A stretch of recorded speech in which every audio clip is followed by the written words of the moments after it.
আমি একটু আজকে রোজা ছিলাম, শেষের দিকে একটু দুর্বলতা অনুভব করার কারণে আমার একটু বিশ্রামের দরকার। ওই জন্য বিশ্রামে চলে যাওয়ার কারণে ওই সময়টা আমি মেনটেন করতে পারিনি। পরিমাণিত সময় জানানো হয়েছিল 7টার সময়।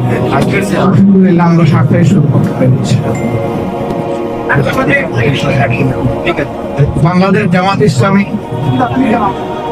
ইতিহাসের একটি দুঃখী দল।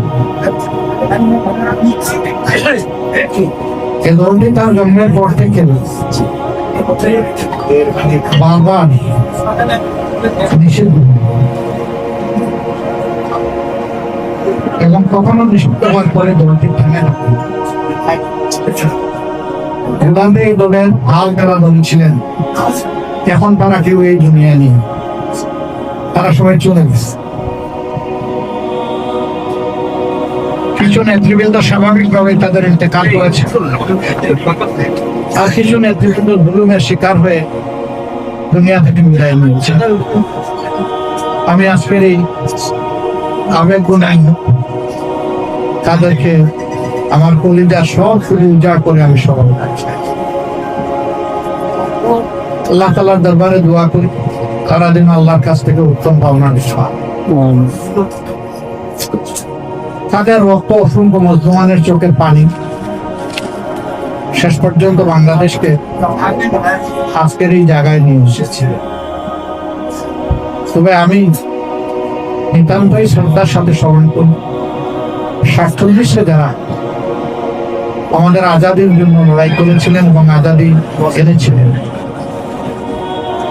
আর এখন তো যারা জীবন বাজি রেখে লড়াই করেছেন এবং শাহাদত করেছেন, আবার কেউ কেউ বেঁচে আছে। আমার পাশেই একজন বীর মুক্তিযোদ্ধা, আলহামদুলিল্লাহ, তিনি আছেন। মেজর আখতারুজ্জামান সাহেব, সাবেক সংসদ সদস্য, আমরা সকলেই তাকে চিনি। তাদের মধ্যেও ওই লড়াকু সৈনিকেরা খুব বেশি পেয়েছেনি, অনেকেই দুনিয়া থেকে বিদায় নিয়েছেন। এরকম যারাই দুনিয়া থেকে বিদায় নিয়েছেন, আল্লাহ তাআলার দরবারে দোয়া করি আল্লাহ তাদের সকলকে যেন উত্তম প্রতিদান দেন। আর যারা বেঁচে আছেন তারা যেন জাতির খেদমতে তাদের জীবনের শেষ অংশটুকু উজাড় করে দিতে পারে। ইতিমধ্যে আপনারা হয়তো কিছুটা অনুভব করেছেন, সারা দেশে নির্বাচনের প্রাথমিক ফলাফল আসতে শুরু করেছে। আমাদের ধারণা রাত্রে 11টা পর্যন্ত হয়তো বা এটা এখন সেই হইতে পারে। এখনই অগ্রিম কিছু বলা আমাদের জন্য সমীচীন নয়।